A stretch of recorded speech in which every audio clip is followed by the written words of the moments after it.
Imagine a bustling city, larger than London was at the time, right in the heart of North America, centuries before Columbus ever set sail.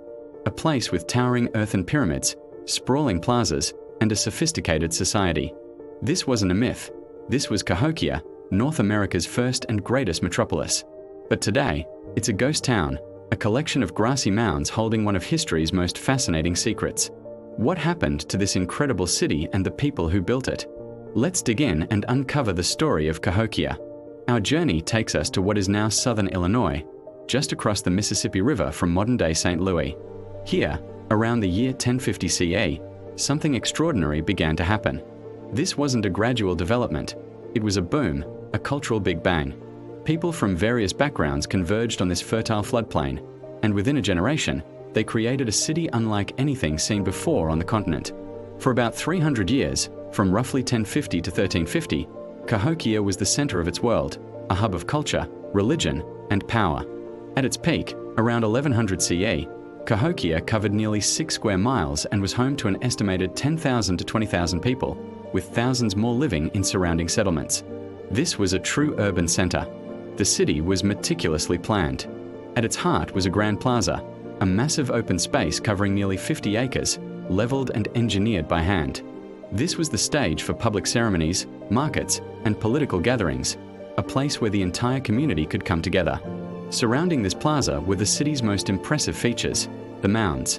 Cahokia had over 120 of them, each built basketful by basketful of earth. These weren't just random piles of dirt, they served specific purposes. Some were platform mounds, flat-topped pyramids where the elite lived and important temples stood.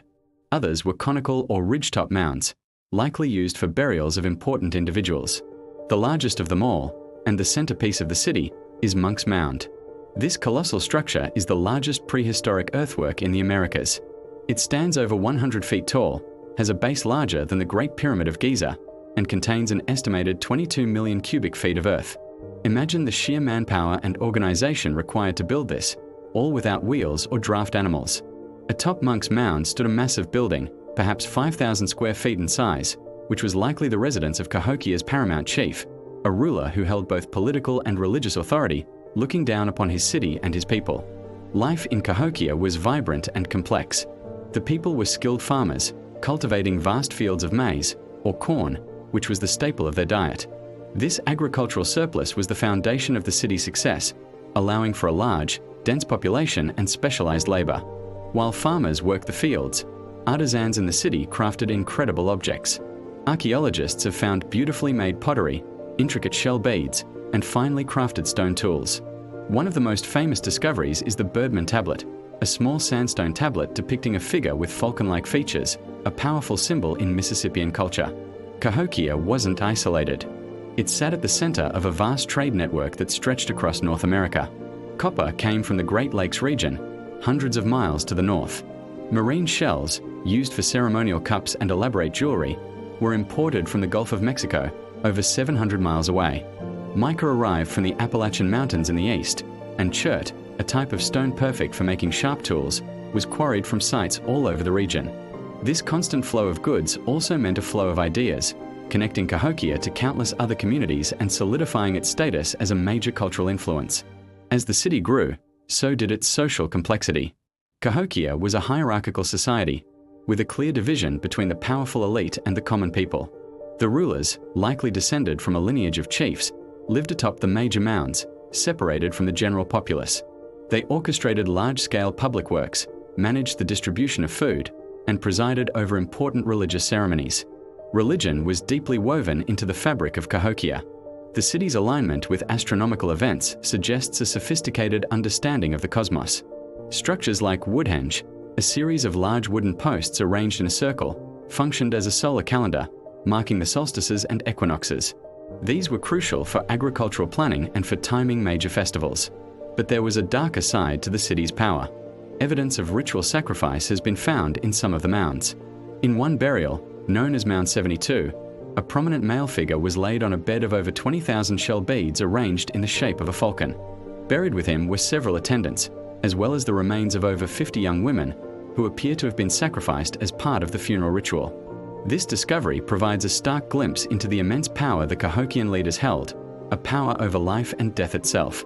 Around the year 1200, signs of trouble began to appear. A massive defensive wall, a palisade made of thousands of logs, was built around the central precinct of the city. It was rebuilt several times, suggesting a growing fear of external attack or internal unrest. Life in a dense, pre-industrial city was not easy. Sanitation issues, resource depletion, and potential social tensions would have been constant challenges. Then, starting around 1350, people began to leave. It wasn't a sudden collapse or a single catastrophic event. Instead, Cahokia slowly emptied out. By the year 1400, this once thriving metropolis was virtually abandoned. Why? The exact reasons are still debated by archaeologists, but it was likely a combination of factors. Environmental stress seems to have played a major role. Over-reliance on maize farming may have depleted the soil. Deforestation to clear fields and gather wood for construction and fuel could have led to increased erosion and flooding in the floodplain where they lived. Evidence also points to a period of climate change in the region, which may have impacted crop yields. Social and political factors were almost certainly involved as well. The concentration of power in the hands of a few may have led to resentment and conflict. As environmental problems mounted and resources became scarcer, the leader's authority may have been questioned. Perhaps the religion and the social contract that held Cahokia together simply began to break down.